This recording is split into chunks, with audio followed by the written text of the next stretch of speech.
In the silent, sun-drenched rooms of a sprawling Beverly Hills mansion, time wasn't measured in hours, but in heartbeats of despair. This was the world of Clara Vance, a girl who once danced on air, now a prisoner in her own body, confined to a wheelchair. Her mother, Eleanor Vance, a titan of industry and a billionaire CEO, could buy anything in the world: the best doctors, the most advanced technology, a private wing in any hospital. But she couldn't buy back her daughter's hope. Every day was a repeat of the last, a symphony of sterile silence and shattered dreams. But what happens when the one person who can reignite a flicker of life isn't a world-renowned surgeon, but a simple carpenter with calloused hands and a wounded heart of his own? What happens when a quiet whisper becomes more powerful than a billion-dollar fortune? This is the story of how a single dad looked into the abyss of a young girl's soul and said the four words that would change everything: "I'll help her." The mansion at 1020 Crescent Drive was less a home and more a monument to success. Its white marble floors gleamed under recessed lighting, reflecting abstract art pieces that cost more than most suburban houses. This was the empire Eleanor Vance had built. As the CEO of Vance Innovations, a leader in biotech and renewable energy, her name was synonymous with ruthless efficiency and visionary ambition. She was a widow, having lost her husband, Robert, to a sudden aneurysm 5 years prior, an event that had only sharpened her focus, channeling her grief into an unstoppable drive for work. But on the second floor in a suite overlooking the meticulously manicured gardens was the one part of her life she couldn't innovate her way out of, the one problem her vast fortune couldn't solve: her daughter, Clara. Clara, at 19, should have been away at Juilliard, her lithe frame spinning across a stage, her passion for dance igniting the air. Instead, she was a still life portrait of tragedy. A car accident 18 months ago had stolen everything: a slick road, a moment of impact, and a severed spinal cord at the T10 vertebra. From the waist down, she felt nothing. Her room was a state-of-the-art medical facility disguised with plush fabrics and designer furniture. A voice-activated environmental control system, a ceiling-mounted lift for transfers, a bed that could articulate into a dozen positions to prevent sores. Eleanor had ensured Clara had the best of everything: a gilded cage of unparalleled comfort and technology. But it was a cage nonetheless. The girl in the wheelchair bore little resemblance to the vibrant photos that still lined the hallway. Her auburn hair, once a wild cascade of curls, was now lank and tied back. Her green eyes, once sparkling with mischief and life, were now flat, clouded with a permanent storm of resignation. She spent her days staring out the window at the gardens she couldn't walk in, her hands resting limply on the wheels of her $50,000 custom-built chair. "Clara," Eleanor's voice was crisp, cutting through the morning silence. She stood in the doorway, already dressed in a sharp gray power suit, her blonde hair pulled into a severe chignon. A tablet was clutched in one hand. "Dr. Matthews has reviewed your latest scans. He sees no degradation, which is positive." Clara didn't turn. "Define positive, Mother. Is it positive as in I'm not actively dying? Or positive as in there's a snowball's chance in hell I'll ever feel my own 2 feet again?" Eleanor's jaw tightened. This was their daily ritual. Eleanor would approach with clinical updates, a list of new specialists, or experimental treatments. Clara would respond with a barrage of cynicism so sharp it could draw blood. "Sarcasm doesn't change the medical facts, Clara." "No, but it's one of the few things I can still feel." She finally turned her head, her gaze sweeping over her mother's immaculate appearance. "Big meeting today? Another billion to be made?" Eleanor's perfect facade cracked, just for a second, revealing a flicker of deep, profound pain. Guilt was a constant companion, a ghost that sat at her board meetings and lay beside her in her empty king-size bed. She had been the one driving that day. Rushing from one meeting to another, her mind on a hostile takeover bid, she'd taken the canyon road to save 10 minutes. 10 minutes that had cost her daughter a lifetime. The official report cleared her of fault, an oil slick from a previous accident. But in the court of her own conscience, she was guilty as charged. "I'm funding a new research grant at Stanford," Eleanor said, her voice softer. "They're making progress with neural regeneration. It's promising. Clara gave a hollow laugh. Promise. That's a word for people who still have something to look forward to. Just leave the breakfast, Mother, and tell Nurse Holloway I don't need my range of motion exercises today. The range is 0. It will be 0 tomorrow. Eleanor placed the tray on a nearby table. A perfectly prepared meal of fruit, yogurt, and whole grain toast. Untouched, just like the day before. She looked at her daughter, this beautiful, broken girl, and felt a familiar wave of helplessness wash over her. She could command a boardroom of 50 people, sway global markets with a single decision, but she couldn't reach the person sitting 10 feet away from her. She had tried everything. Therapists who Clara refused to speak to, support groups she mocked, hobbies she wouldn't attempt. I have to go, Eleanor said, her voice returning to its default business-like tone. It was her armor. I'll be home by 7. She walked out without another word, the click of her heels on the marble floor echoing the ticking of a clock in a life that had come to a standstill. Clara waited until the sound of her mother's car faded down the long driveway. Then she wheeled herself over to the window. She watched a gardener below, a man tending to the roses, his back strong as he knelt in the dirt. He could stand up whenever he wanted.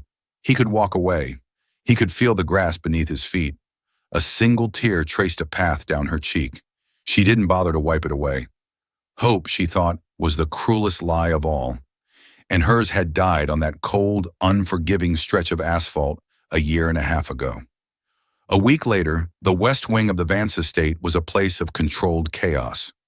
Eleanor had commissioned a new, fully accessible art studio for Clara, a last-ditch attempt to coax her daughter back to the one passion she had besides dance. It was another grand gesture, another project to be managed, another problem to be solved with money. The man hired to build the custom shelving and accessible workstations was Liam O'Connell. At 34, Liam had the sturdy, weathered look of a man who worked with his hands. His sandy brown hair was perpetually tousled, and his blue eyes held a quiet, observant depth. He was a single father, his life revolving around his 8-year-old daughter, Lily, after his wife Sarah had lost a long and brutal battle with multiple sclerosis 3 years ago. Liam was known for his craftsmanship, but more so for his reliability. He arrived on time, worked quietly and efficiently, and cleaned up after himself meticulously. He was aware of the hushed stories about the CEO's daughter, the tragic princess in the tower, but he paid them no mind. He was here to do a job. His daughter Lily often came with him to job sites during the summer. She was a bright, curious girl with a constellation of freckles across her nose and her father's kind eyes. She also had a slight stutter, a small hesitation in her speech that made her shy around strangers.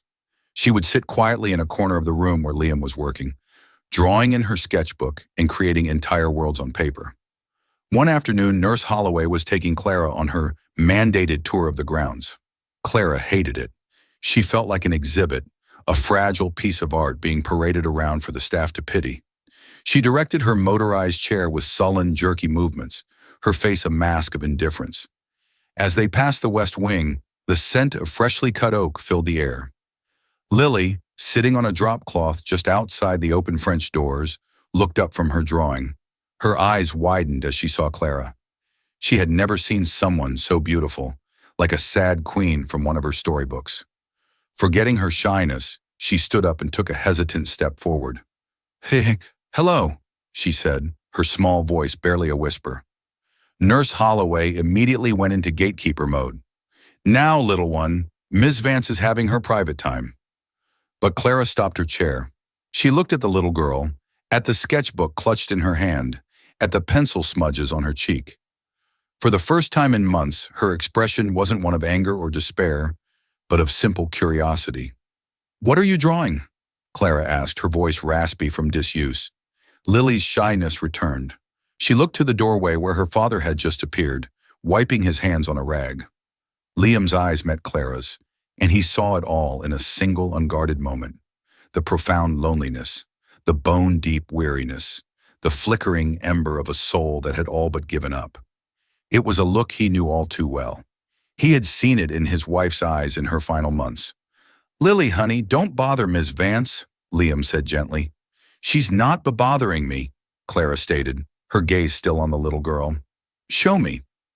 Hesitantly, Lily walked over and held up her sketchbook.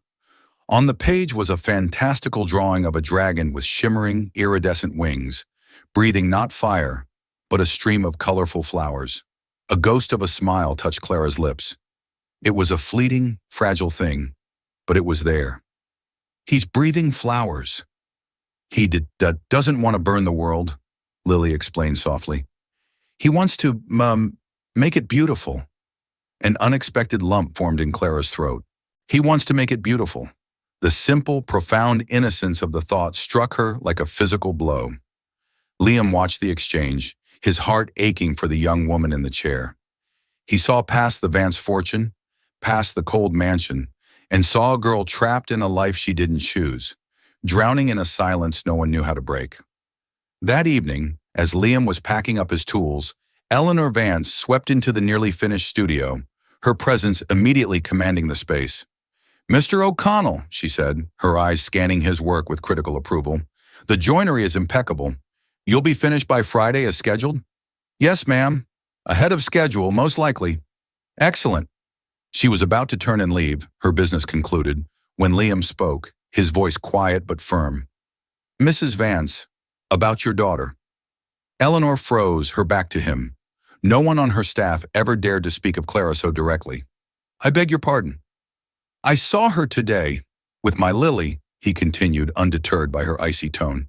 "I used to be a physical therapist, specialized in neurological trauma, before I started doing this." He gestured around the room. Eleanor turned slowly, her expression a mixture of surprise and suspicion. "A physical therapist? Your resume says you're a master carpenter." "I am," Liam said. "Some things change.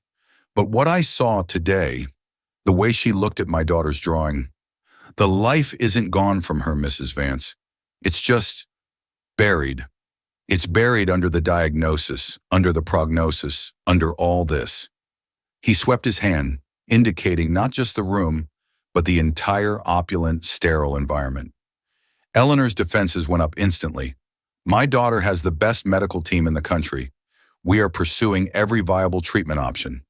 "I'm sure you are," Liam said calmly, his gaze unwavering. "But doctors treat the injury. They prescribe medicine and run tests. They don't always know how to treat the person. They don't know how to help someone find a reason to fight when they believe the war is already lost." The rawness of his words hit Eleanor, disarming her. He was speaking a truth she hadn't allowed herself to fully articulate. "What are you suggesting?" she asked, her voice barely a whisper. Liam took a deep breath, the words coming from a place of deep, personal conviction. He thought of his wife, of the small victories they had celebrated, of the way he'd learned to help her find joy not in walking, but in feeling the sun on her face. He looked directly at the most powerful woman in the Los Angeles business world and made an offer that had nothing to do with money or fame.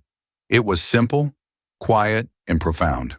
"Let me talk to her, not as a therapist, just as a person. She needs to feel like a person again, not a patient, not a project." He paused, his voice dropping to a near whisper, filled with an empathy that transcended the space between them. "I'll help her." Eleanor Vance did not get to where she was by making decisions based on emotion. Every move was calculated, every risk assessed. A carpenter with a lapsed physical therapy license offering to help her daughter where a team of specialists had failed? It was illogical, it was absurd, and yet she agreed. Perhaps it was the memory of the fleeting smile on Clara's face when she saw Lily's drawing. Perhaps it was the quiet confidence in Liam's eyes, a confidence born not of arrogance but of experience and empathy. Or perhaps, deep down, she was simply a desperate mother who had finally exhausted all the logical options. She laid out the terms with the precision of a corporate contract. "You will be compensated for your time. You will report to me weekly. Nurse Holloway will be present at all times. If I see no progress, or worse, any regression, this arrangement is terminated immediately." Liam simply nodded. "I don't want your money, Mrs. Vance. Just give me an hour a day. And please ask the nurse to give us some space. A prisoner can't heal if the guard is always watching." Reluctantly, Eleanor conceded. The first session was painfully awkward. Liam found Clara in her room staring out the window. Lily was with him, a peace offering armed with her sketchbook. "Your mother said I could spend some time with you," Liam said, keeping his tone light. Clara's eyes were cold. "Did she? I suppose she's paying you well for the Clara sitting service." "She offered," Liam replied, pulling up a small ottoman and sitting down, placing himself at her eye level. "I said no." This surprised her. "Why not? Too proud?" "Too pointless," he said. "You can't put a price on a conversation. It makes it a transaction. We're just here to talk." Lily, sensing the tension, shyly approached Clara's chair and held up a new drawing. This time, it was of a girl in a wheelchair, but the wheels were made of brilliant, spinning galaxies. Clara stared at it, her throat tight. "Why is she in a chair?" Because her legs are sleeping," Lily whispered, "but she can fly anywhere she wants, in her mind." Clara looked from the drawing to Liam, who just gave a small, understanding smile. He didn't offer platitudes. He didn't say, "You can do anything you set your mind to." He just let his daughter's art do the talking. For the next week, their time together followed a similar pattern. Liam didn't bring up therapy, exercise, or recovery. Instead, he brought the world to her. He'd bring in different types of wood, oak, cherry, maple, and have her feel the grain, smell the distinct scent of each. He talked about how a single, flawed piece of wood could become the most beautiful part of a finished piece of furniture. He noticed her long, elegant fingers, currently idle in her lap. "You have an artist's hands," he said one day. "They're useless," she retorted. "No, they're just bored." The next day, he came in with a lump of soft clay. He didn't ask her to make anything. He just placed it on the table in front of her. "It's just mud, Clara. You can't fail at mud." For 2 days, she ignored it. On the third day, he found her idly pinching and rolling a piece between her fingers. By the end of the week, a small, misshapen bird sat on her table. It was clumsy and amateurish, but it was something. It was a creation. The real breakthrough came not from Liam, but from Lily. While Liam was talking to Clara, Lily was exploring the new, unused art studio. "Your mommy said this is for you," Lily said, her head poking around the door. "It's so big." Clara wheeled herself to the doorway and looked in. She hadn't set foot in it since it was completed. The smell of paint and turpentine, once her favorite scent in the world, now felt like an accusation. Canvases stood blankly on easels. Jars of expensive brushes were untouched. "I don't paint anymore," Clara said flatly. "Why not?" "Because it requires me to stand, to move, to have a perspective I can't get from a chair." Liam watched from the hallway, staying silent. This was a conversation for them. Lily tilted her head. "But you can see, and your hands work." She walked over to an easel and looked at it thoughtfully. Then she looked back at Clara's chair. "The easel is wrong." Liam stepped in. "What do you mean, sweetie?" "It's too tall," Lily said simply. "It's a standing-up easel. Clara's sitting down." The simplicity of the observation was staggering. Eleanor, in all her efficiency, had built a perfect studio for the daughter she remembered. Not the daughter she had. The world-class architects and designers had overlooked the most fundamental detail. Clara stared at the easel, a symbol of everything she couldn't do, and for the first time, her anger was directed at the object, not herself. Without a word, Liam went to his truck. He came back with a saw and a measuring tape. He didn't ask for permission. He walked over to the expensive, custom-made easel. "Wait," Clara said, a note of alarm in her voice. "That cost a fortune." "It's just wood," Liam said, echoing his earlier sentiment.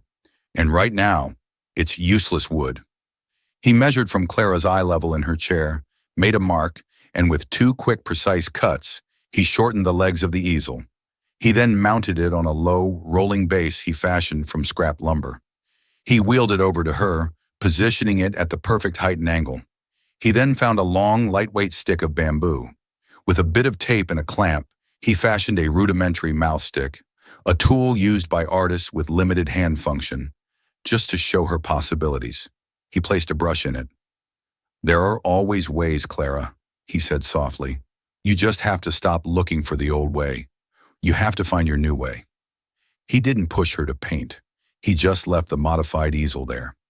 That night, long after Liam and Lily had gone home, Clara wheeled herself into the silent studio. The moon cast long shadows across the floor. She looked at the easel, now her height. It wasn't mocking her anymore. It was waiting for her. With trembling fingers, she picked up a piece of charcoal. She didn't try to create a masterpiece. She just made a mark. A single, dark, deliberate line on a stark white canvas. It wasn't a dance. It wasn't a leap, but it was movement. And in the silent, cavernous mansion, it was a start. A fragile glimmer of trust in the possibility of a new way forward. Eleanor Vance reviewed Liam's progress with the cautious optimism of a venture capitalist, watching a high-risk startup show its first positive quarter. She saw the small changes in Clara. The untouched food trays were now sometimes half-eaten. The silence was occasionally punctuated by a soft-spoken question. She had even heard the faint sound of music coming from Clara's room, a classical station, something Clara hadn't listened to since the accident. And then there was the charcoal line on the canvas, a discovery that made Eleanor's heart both ache and soar. But she was still Eleanor Vance. Hope needed to be vetted, cross-referenced, and backed by expert opinion. That expert was Dr. Alistair Finch. Dr. Finch was a neurosurgeon with a God complex and a media profile to match. He was the head of the Finch Institute in Zurich, a man who promised miracles wrapped in cutting-edge science. He was everything Liam was not: polished, credentialed, arrogant, and incredibly expensive. Eleanor had been courting him for a consultation for months. Now he was finally in Los Angeles and had agreed to see Clara. He arrived at the mansion like a visiting head of state, flanked by 2 junior fellows. He barely glanced at the art on the walls, his focus entirely on the case file: Clara. His assessment was swift and dismissive of Clara's current state. He saw a damaged spine, not a broken spirit. The girl's depressive state is a predictable symptom of her condition, he said to Eleanor in the study, out of Clara's earshot. It's a biochemical response to trauma. It can be managed with medication. What we need to focus on is the core problem. He pulled up a complex 3D rendering of a spinal column on his tablet. I'm pioneering a procedure: an epidural stimulation implant combined with stem cell injections directly at the site of the lesion. It's aggressive, it's risky, but it offers the only real chance of reactivating dormant neural pathways. We could see significant motor function return. She could walk again, Eleanor. He said the magic words. She could walk again. It was the promise Eleanor had been chasing, the one she'd poured millions into researching. When Liam and Lily arrived for their afternoon session, they walked into a changed atmosphere. The air was thick with a clinical tension. Dr. Finch was in Clara's room, asking her a series of cold, detached questions, poking and prodding her insensate legs as his fellows took notes. Clara was pale and withdrawn, her shields fully raised once more. Dr. Finch looked up as Liam entered, his eyes dismissing the carpenter in his work clothes. And you are? This is Liam O'Connell, Eleanor said quickly. He's been assisting with Clara's morale. Finch raised a perfectly sculpted eyebrow. Morale? How quaint. Miss Vance doesn't need a cheerleader. She needs a surgeon. He turned back to Clara. The choice, of course, is yours. But hope is not a strategy. Science is. Later, after the medical entourage had departed, leaving behind a wake of sterile documents and terrifying possibilities, Liam found Clara staring at the modified easel. She looked smaller, more fragile than ever. He called you a cheerleader, Clara said, her voice brittle. I've been called worse, Liam said, sitting in his usual spot. He said he could fix me. Liam chose his words carefully. He said he could perform a surgery. That's not the same thing. But what if he can? Her voice cracked. What if I could walk again, dance again?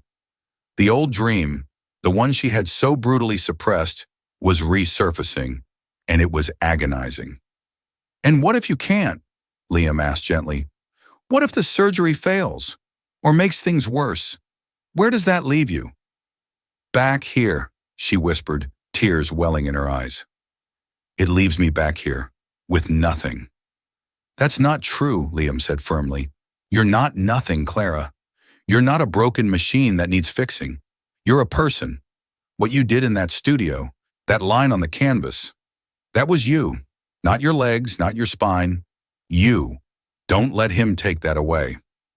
His words were a lifeline, but the allure of Finch's promise was powerful. The conflict raged within her, and it spilled over to Eleanor. That evening, Eleanor summoned Liam to her office. She had a contract on her desk, a multi-million-dollar agreement with the Finch Institute. "I'm sending her to Zurich," Eleanor stated. "The surgery is scheduled for next month." "Did you ask her what she wants?" Liam asked, his voice tight with a frustration he could no longer hide. "I am doing what is best for her. I will not let her give up and resign herself to this." "Resign herself to what?" Liam shot back, his quiet demeanor gone, replaced by a fierce passion. "To finding a new way to live? To discovering that her worth isn't tied to whether or not she can do a pirouette? You're so obsessed with fixing her old life that you're not letting her build a new one." "And what do you know about it?" Eleanor snapped, her composure finally breaking. "You, a carpenter who quit his real job? What gives you the right to stand here and tell me how to care for my daughter?" The blow landed. Liam's face hardened, the color draining from it. The ghost he lived with every day had just been thrown in his face. "You want to know why I quit?" he said, his voice low and dangerous. "My wife, Sarah, she had MS. I was the best PT in the state. I designed her exercises. I modified our home. I read every single research paper. I pushed her, Eleanor.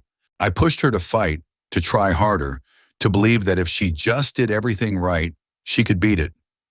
He paused, the memory raw and painful. "And all it did was make her feel like a failure every time she couldn't. The day she died, she told me the happiest she'd been in years was when I finally gave up on fixing her and just sat with her, holding her hand, watching the sunset. I spent years trying to get her back on her feet, and I almost missed the chance to just be with her, right where she was." He looked at Eleanor, his eyes blazing with a sorrowful intensity. "I'm not trying to fix Clara. I'm trying to keep you from making the same mistake I did. Dr. Finch is selling you a lottery ticket, and he doesn't care if you lose. All he sees is a prestigious case. I see your daughter, and she is worth more than that." He turned and walked out, leaving a stunned and silent Eleanor Vance alone in her marble office, the multi-million-dollar contract feeling as cold and heavy as a tombstone on her desk. Liam's words haunted Eleanor. She tried to dismiss them as the bitter ramblings of a man marked by his own tragedy, but they had lodged themselves deep in her conscience. For the first time, she began to question the path she was so determinedly paving for Clara. Was she trying to heal her daughter, or was she trying to erase her own crippling guilt? In the days that followed, an uneasy truce settled over the mansion. The trip to Zurich was still on the table, a looming monolith in their conversations, but it was no longer spoken of as a certainty. Meanwhile, Liam continued his quiet work. He shifted his focus to tangible, achievable goals, small victories that belonged to Clara alone. He noticed how she struggled to reach books on the lower shelf of her bookcase from the side of her chair. The next day, he returned with a beautifully crafted, long-handled grabber with a padded, articulated claw he had designed. It was a simple thing, but it gave her a piece of independence back. He and Lily helped Clara plant a small container garden on her patio. They chose herbs, mint, rosemary, basil, things she could touch and smell, things that would grow and thrive under her care. Tending to the small pots became a part of her daily routine. It was another small act of creation, of nurturing life. Her progress in the art studio was slow but steady. The single charcoal line had been joined by others. A sketch of Lily's face, surprisingly accurate, a study of her own hand. She hadn't touched the paints yet, but she was reconnecting with her artistic self, line by line. One afternoon, Liam arrived to find her in a state of quiet excitement. "Look," she said, pointing to her big toe. With intense concentration, a small muscle in her calf flickered, and the toe wiggled. It was a tiny, almost imperceptible movement, a muscle twitch. Medically, it was classified as a spasm, a common occurrence in spinal cord injuries. But to Clara, it was a miracle. "Did you see that?" she gasped, her eyes wide with a hope so pure it was heartbreaking. "Liam, I did that! I felt it!" Liam's heart sank even as he forced a smile. He knew what it likely was, but he couldn't bring himself to crush her spirit. That's incredible, Clara. The toe wiggle became her obsession. She would spend hours staring at her feet, trying to replicate the movement. It was the first signal from her lower body in 18 months, and she clung to it like a castaway to a piece of driftwood. It was proof she believed that Dr. Finch was right, that the connection wasn't completely severed, that she could be whole again. The change in her was dramatic. She was energized, animated. She talked to her mother about Zurich with genuine enthusiasm. Eleanor, swept up in her daughter's hope, pushed aside her doubts and finalized the arrangements. The surgery was booked. Then came the storm. A fierce autumn rain swept through Los Angeles, turning the sky a bruised purple. The wind howled, rattling the large plate glass windows of Clara's room. That night, she was having trouble sleeping, her mind buzzing with a mixture of excitement and anxiety. She needed a drink of water. Instead of using the call button to summon Nurse Holloway, a small act of defiance and independence, she decided to get it herself. She transferred from her bed to her wheelchair, a maneuver she had performed 1,000 times. But tonight, her hands were slick with sweat. As she positioned herself, her hand slipped on the armrest. Her body, unbalanced, twisted awkwardly. She fell. It wasn't a long drop, but she landed hard on the floor, her leg bent unnaturally beneath her. She felt no pain, only the sickening, dull thud of bone and flesh hitting the marble floor, followed by a terrifying cold numbness that was different from her usual paralysis. Then came the shock. She lay on the cold floor, helpless, unable to move. The glass of water she'd wanted shattered just out of reach. Nurse Holloway found her minutes later. The aftermath was a blur of frantic activity. Paramedics, a trip to the emergency room, hushed conversations between doctors. The diagnosis was a spiral fracture of the femur in her left leg. A clean break, but a severe one. The physical setback was bad enough. It meant a heavy cast, immobility, and the risk of complications. But the emotional devastation was absolute. When Liam came to the hospital the next day, he found a stranger. The glimmer of hope in Clara's eyes had been extinguished, replaced by a black hole of despair. She was back in the bed, a prisoner once again. The heavy white cast a physical manifestation of her shattered dreams. The toe wiggle was just a spasm, she said, her voice a dead monotone. The doctor told me, a meaningless electrical misfire. It meant nothing. She turned her face to the wall. He was right. Dr. Finch, hope is not a strategy. Her hope hadn't just disappeared. It had been revealed as a cruel illusion, making its loss 1,000 times more painful. She refused to speak to anyone, including her mother. She wouldn't eat. She wouldn't look at the get-well cards that began to arrive. Dr. Finch, contacted in Zurich, was clinical. The surgery would have to be postponed indefinitely until the fracture healed, a process that would take months and would be complicated by her paralysis. There was an undercurrent of annoyance in his tone, as if Clara had inconvenienced him by breaking her own leg. Clara had not just fallen to the floor, she had fallen back into the abyss, and this time, it seemed she was determined to pull everyone in with her. The tentative progress they had made, the trust they had built, the new ways they had found, it all lay shattered on the floor, as broken as her leg, as broken as her heart. The hospital room was a vacuum of silence. The beeping of monitors was the only sound, a heartless metronome marking the passage of wasted time. Clara had retreated so far into herself that she was almost unreachable. She stared at the ceiling for hours, her expression blank, her eyes vacant. She was a ghost haunting her own body. Eleanor was adrift. Her usual methods, making calls, demanding action, throwing money at the problem, were useless. Dr. Finch was distant. The Stanford researchers offered academic condolences, and the hospital staff could only provide medical maintenance. Her daughter was fading before her eyes, and all of her power and influence meant nothing. Liam's words echoed in her mind. I almost missed the chance to just be with her, right where she was. One night, unable to bear the sterile silence of the mansion, Eleanor returned to the hospital long after visiting hours should have ended. She found Liam sitting in the hallway outside Clara's room. He hadn't been allowed in. Clara had refused him, just like everyone else, but he had come anyway. He was holding a small, intricately carved wooden bird in his hands, whittling away at it with a small knife. "There's no point," Eleanor said, her voice heavy with defeat as she sank into the chair beside him. "She won't see you. She won't see anyone." Liam didn't look up from his work. "So we sit, we wait. That's all we can do." "It's not enough," Eleanor whispered, the words catching in her throat. "I've failed her. I failed her the day of the accident, and I'm failing her now." "This isn't your fault," Liam said, his voice soft but firm. "It was an accident." Tears, hot and unfamiliar, began to stream down Eleanor's face. The dam of composure she had maintained for 18 months finally broke, releasing a torrent of guilt and grief.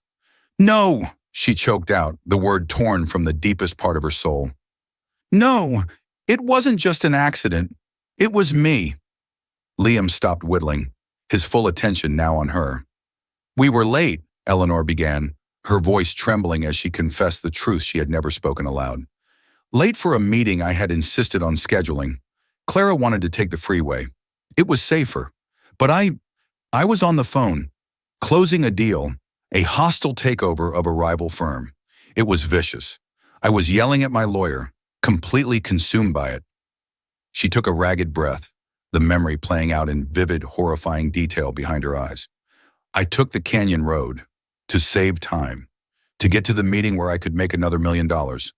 Clara was telling me to slow down, to pay attention. There were warning signs about the road conditions. I saw them, but I didn't register them. My mind was on the deal." She buried her face in her hands, her shoulders shaking with sobs.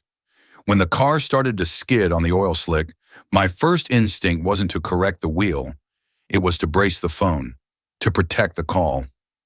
The confession hung in the sterile air of the hospital corridor, ugly and raw.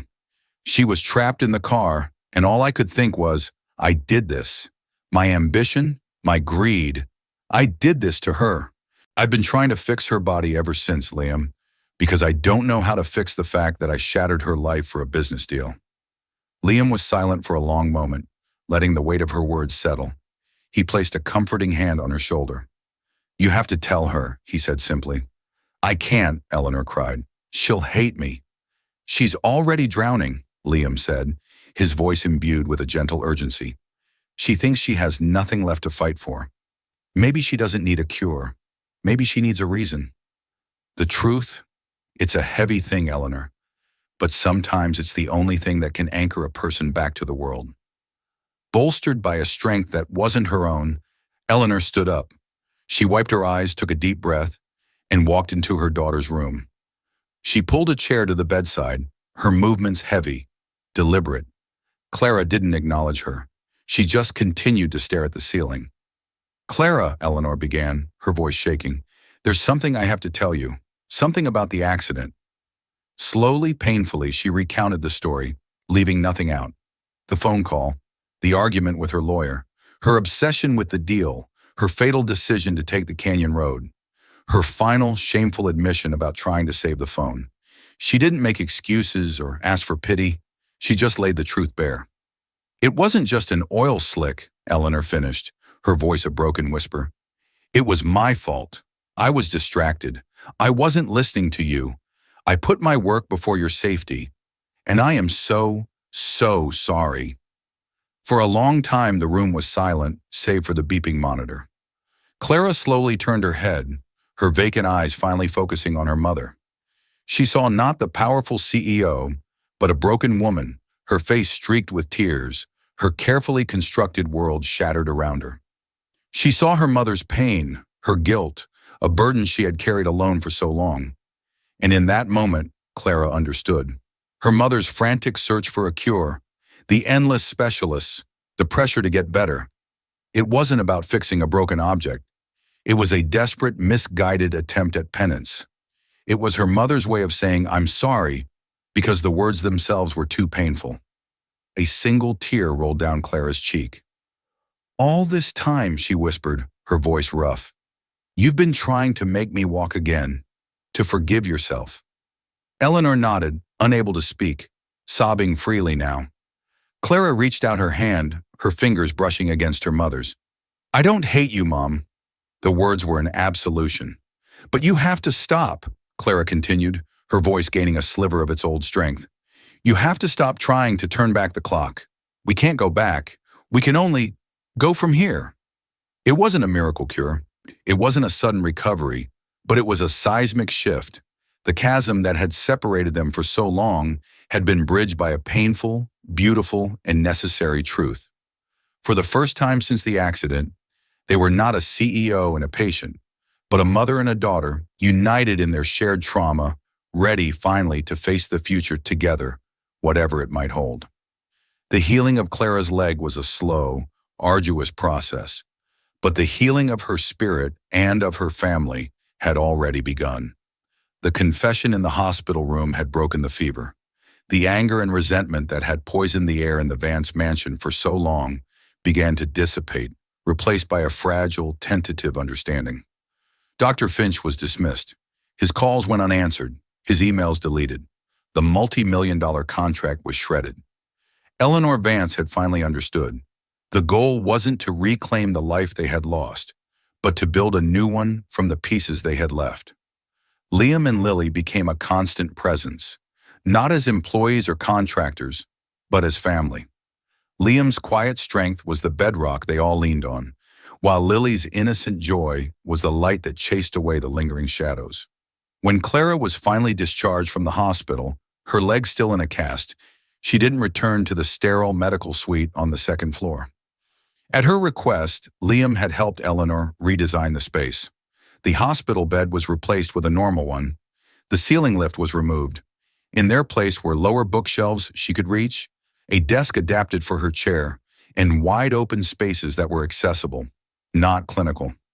Her room was no longer a cage, but a sanctuary. Her days found a new rhythm. Physical therapy was still a part of it, but the focus was different. It wasn't about trying to walk. It was about building strength and function for the life she was living now.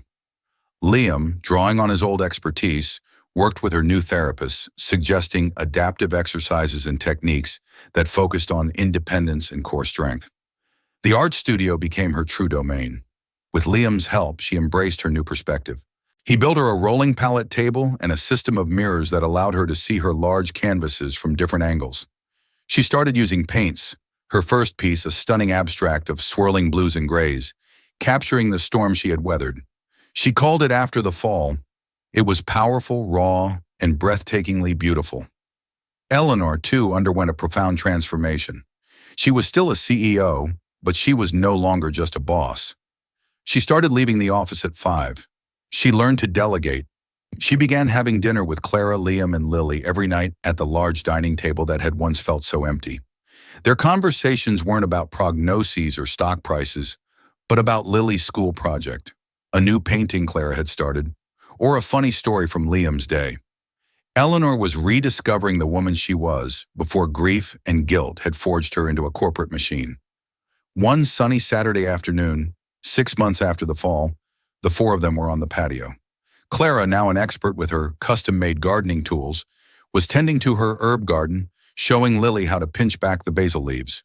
Her canvases were selling through a private art dealer for astounding sums, and she was donating a portion of the profits to a spinal cord injury foundation. She was mentoring other young artists with disabilities online, her story becoming an inspiration.